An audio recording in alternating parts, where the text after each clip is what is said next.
الحمد لله رب العالمين والصلاة والسلام على سيد المرسلين وعلى آله وصحبه أجمعين أما بعد. معزز حاضرین، ایک دستور ہے کہ اگر کوئی انجینئر کوئی پروجیکٹ تیار کرتا ہے، اس کی تیاری میں وہ اپنے علم کا سہارا لیتا ہے اور بھی بہت سی دوسری چیزوں کو استعمال کرتا ہے. جب کاغذ پہ اس کا پروجیکٹ تیار ہو جاتا ہے تو اس کی افادیت، نافعیت، صلاحیت و صالحیت کو وہ اجاگر کرتا ہے، بیان کرتا ہے اور اسی کے مطابق اس کی تعمیر کی جاتی ہے تو اس سے جو فوائد ہوتے ہیں وہ حاصل ہوتے ہیں، اور اگر اس کے مطابق اس کی تعمیر نہیں ہوتی ہے تو جو فوائد ہوتے ہیں اس میں رکاوٹیں پیدا ہوتی ہیں. ایک یہ ایسی حقیقت ہے جس کا انکار نہیں کیا جا سکتا ہے. اللہ عز و جل نے اس پوری کائنات کو بنایا، وہ کسی چیز کا محتاج نہیں ہے، نہ وہ کاغذ کا محتاج ہے، نہ روشنائی کا محتاج ہے، نہ ایسے علم کا محتاج ہے جس سے پروجیکٹ و منصوبہ بندی کی جاتی ہے، بلکہ اس کا تو عالم یہ ہے کہ کن فیکون، ہو جا تو وہ چیز ہو جاتی ہے. وہ کسی مٹیریل کا، کسی مادے کا وہ محتاج نہیں ہے.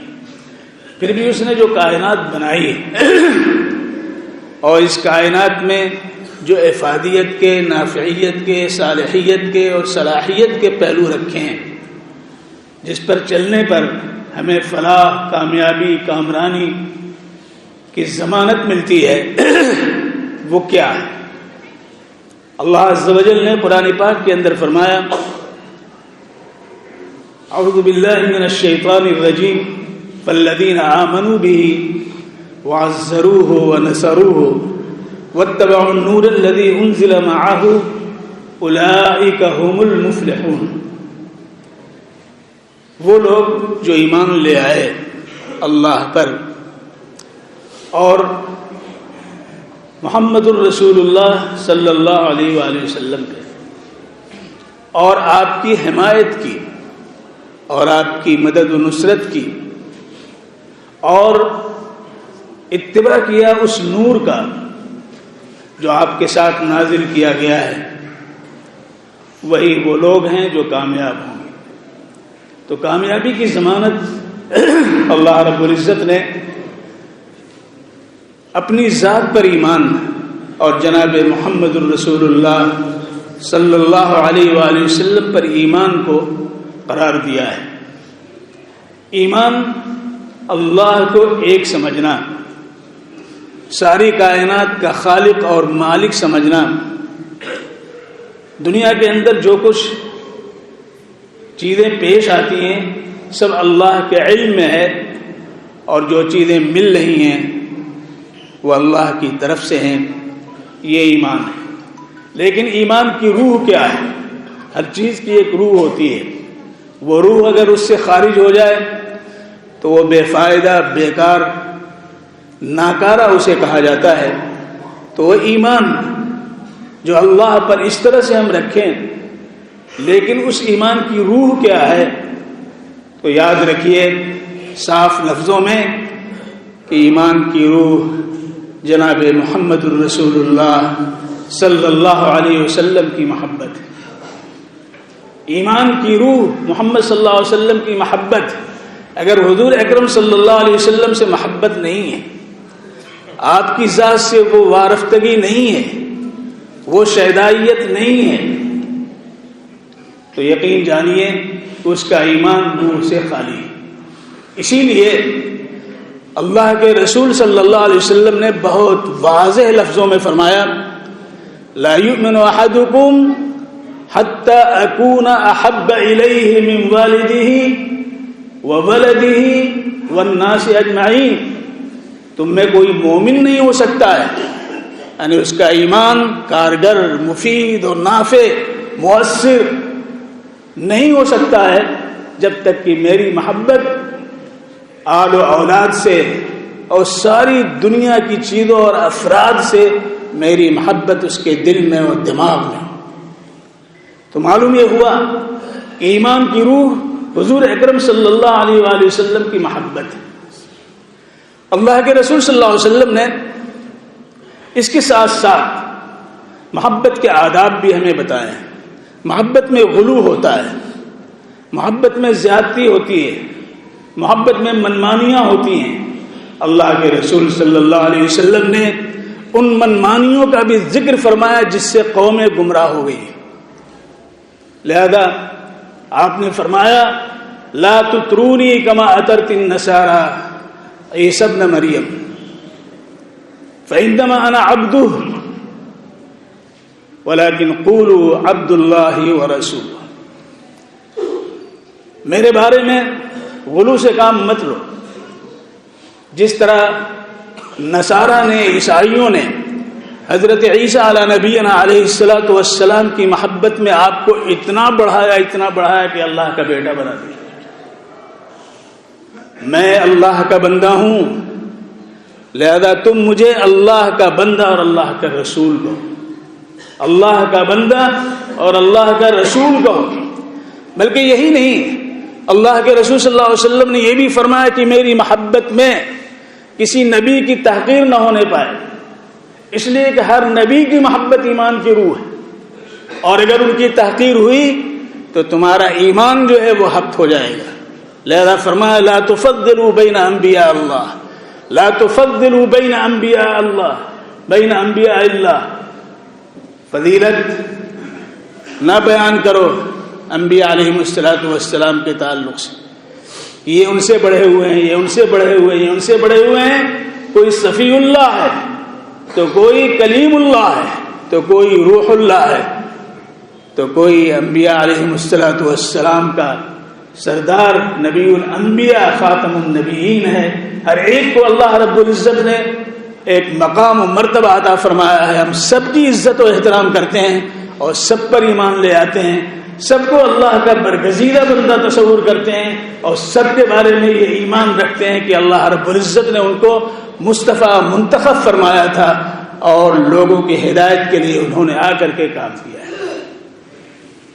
اللہ کے رسول صلی اللہ علیہ وآلہ وسلم نے جہاں یہ بات کہی کہ محبت و شہدائیت ضروری ہے، بغیر محبت کے ایمان کے اندر روح نہیں پیدا ہوگی، تو اس کو ہمارے اوپر نہیں چھوڑ دیا کہ ہم جس طرح چاہیں محبت کا انداز اختیار فرمائیں، بلکہ محبت کا حال یہ تھا صحابہ کرام رضوان اللہ علیہم اجمعین کے بارے میں.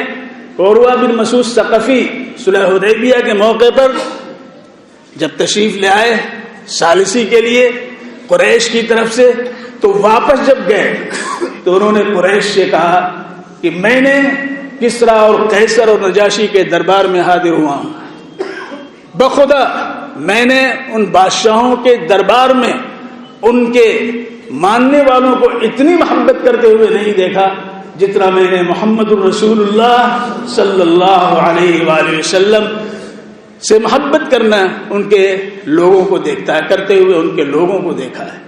وہاں حال یہ ہے کہ جب وہ بلغم نکالتے ہیں، لعاب دہن نکالتے ہیں، تو لوگ اپنے ہتھیلی پہ لے لیتے ہیں، اپنے چہرے پہ مل لیتے ہیں، اپنے جسم پہ مل لیتے ہیں، اور جب وہ وضو کرتے ہیں تو وضو کے پانی اور قطروں کو لینے کے لیے ٹوٹ پڑتے ہیں کہ پانی کا ایک قطرہ زمین پہ نہ گرنے پائے، پانی کا ایک قطرہ زمین پہ نہ گرنے پائے. ایسا والہانہ، ایسی شہدائیت، ایسی فریفتگی، ایسی محبت کا عالم میں نے کہیں نہیں دیکھا ہے. یہ وہ حضور اکرم صلی اللہ علیہ وسلم ہے، اور یہ کوئی ایک دن کا معاملہ نہیں تھا. کوئی مہمان آتا ہے، کوئی بڑا عالم آتا ہے، کوئی معزز آتا ہے تو ہم بچھے جاتے ہیں، لیکن حضرات صحابہ کرام رضوان اللہ علیہم اجمعین کی پوری زندگی حضور صلی اللہ علیہ وسلم کے ساتھ اسی وارفتگی کا مظہر تھی. اللہ کے رسول صلی اللہ علیہ وسلم نے ایسے موقع پہ ایک دفعہ پوچھا، یہ بتاؤ تم یہ اس طرح سے ٹوٹ پڑتے ہو پانی کے قطرے لینے کے لیے، کیا بات ہے، اس کی وجہ کیا ہے؟ صحابہ کرام نے کہا حضور آپ سے ہمیں محبت، آپ سے ہمیں محبت، لہذا آپ سے کی نسبت سے جو چیز بھی ہمیں مل جاتی ہے ہمیں عزیز ہے، محبوب ہے.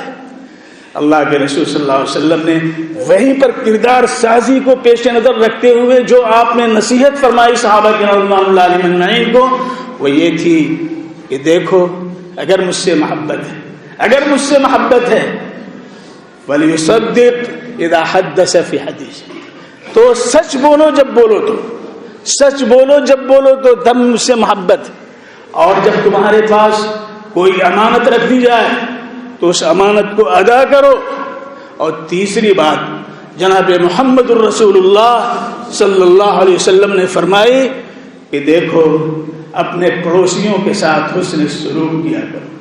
یہ تین بات اللہ کے رسول صلی اللہ علیہ وسلم نے فرمایا کہ یہ تین چیزیں ہیں جو میری محبت کو بڑھاتی ہیں، اور ظاہر ہے کہ محبت اگر ہے تو دلیل کیا ہے؟ یہ تو ہمارا دعویٰ ہے کہ حضور سے محبت ہے، دلیل کیا ہے؟ ایک شاعر کہتا ہے تعصیر الہ وتظہر تعصیر الہ وتظہر حبہ تظہر حبہ، اللہ کی نافرمانی کرتے ہو اور اس کی محبت کا اظہار کرتے ہو۔ ھذا لعمری فی القیاس بدیع، خدا کی قسم یہ عقل کے خلاف ہے۔ لو کان حبک صادقا، اگر تمہاری محبت سچی ہے تو ان المحب لمن یحب یطیع، تو محبت کرنے والا جس سے محبت کرتا ہے اس کی اطاعت کرتا ہے۔ تو محبت کا شہپر کیا ہے؟ محبت کی پرواز کیسے قائم ہوگی؟ محبت بلندیوں تک کیسے پہنچے گی؟ جب اس کے ساتھ اطاعت کا شہپر لگا ہوا، اطاعت کا پر لگا ہوا، اور جس محبت میں اطاعت نہیں ہے وہ محبت ڈھونگ ہے، وہ محبت دھوکہ ہے، وہ محبت رسوائی کا سبب ہے، وہ محبت بے فیض ہے، وہ محبت بے نتیجہ اور بے اثر ہے۔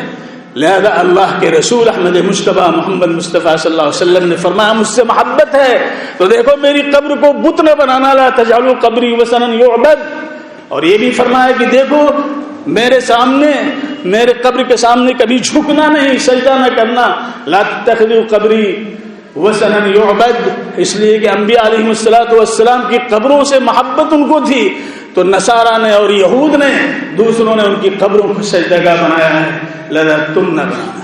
تو جناب محمد الرسول اللہ صلی اللہ علیہ وسلم نے ہمیں اپنی محبت کے آداب بھی سکھائے ہیں، بتائے ہیں۔ اسی تناظر میں اگر ہماری محبت جناب محمد الرسول اللہ صلی اللہ علیہ وسلم سے ہے تو ہمارا عمل محمود اور نتائج ہمارے حق میں، اور وہ پروجیکٹ جو اللہ نے ہمیں دیا ہے وہ ہمارے لیے نتیجہ خیز ہوگا۔ اللہ تبارک و تعالی ہم سب کو توفیق سے نوازیں۔ وآخر دعوانا